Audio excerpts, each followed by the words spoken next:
एक डिसेंट और डिग्निफाइड जीवन जीने के लिए हिंदुस्तान के आदमी को जो भी अधिकार की मिल चुके हैं या मिलने की संघर्ष होना चाहिए, जिसको उसे प्राप्त होना चाहिए, विषय में वो दोनों ही शामिल हैं। जो अधिकार हमें प्राप्त हो चुके हैं, मोटे तौर पर हम लोग उनको फंडामेंटल राइट्स कहते हैं। 6 fundamental rights recognised by Indian constitution, जिसमें सबसे पहले राइट टू इक्वलिटी है, which includes the right to equality before law and equality of opportunities.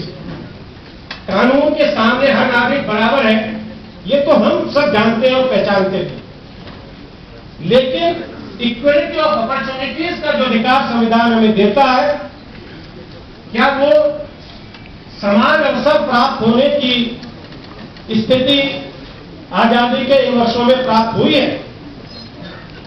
ये इस विषय में शामिल, ये हमारा चैलेंज है। और अगर ये चुनौती है तो इसका क्या समाधान?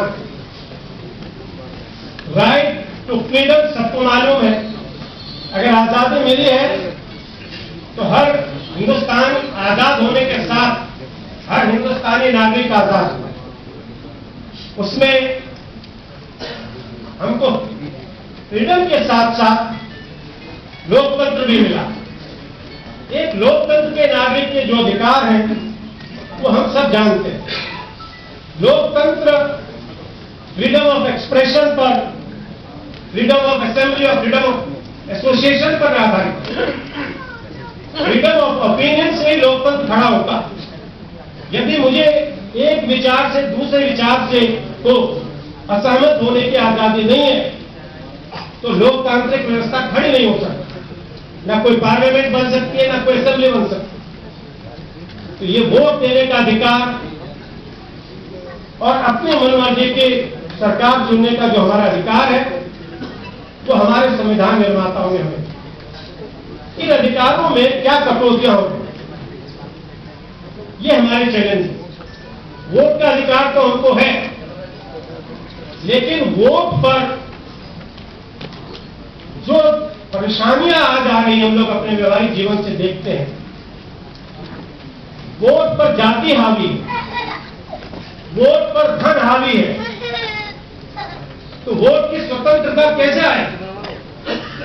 उस स्वतंत्रता को कैसे बहाल किया जाए और कैसे मजबूत किया जाए, यही हमारे संगठन का उद्देश्य है। इन बातों को हम यहां पर बुद्धिजीवियों के माध्यम से इसलिए नहीं सुनना चाहते कि हमको ज्ञान की कमी है या हम इन विषयों को जानते नहीं। हम जानना चाहते हैं क्योंकि आपने इन विभिन्न क्षेत्रों में कार्य किया है कि इनके समाधान क्या है। हमारे फेल होते हुए, कमजोर होते हुए अधिकारों को हम कैसे मजबूत कर सकते हैं, इनके इंस्टीट्यूशनल सॉल्यूशंस क्या हैं। और हम यदि ये महसूस करते हैं कि यदि हम अधिकारों को जानते हैं तो आधा समाधान तो वही है। अधिकारों को जानना समस्या का आधा समाधान है। अधिकारों को जानने के बाद उन अधिकारों के संबंध में संघर्ष करना उसका दूसरा समाधान। धर्म की स्वतंत्रता हमारे संविधान ने हमें दी है।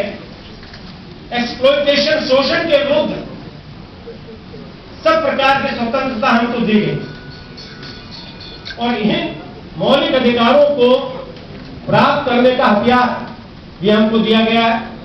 यदि नागरिक के अधिकारों पर चोट पड़ती है, कटौती होती है, तो माननीय उच्च न्यायालय है, माननीय सर्वोच्च न्यायालय, उसके माध्यम से जो कॉन्स्टिट्यूशनल रिमेडी का अधिकार है वो छठे अधिकार के रूप में मौलिक अधिकार में शामिल।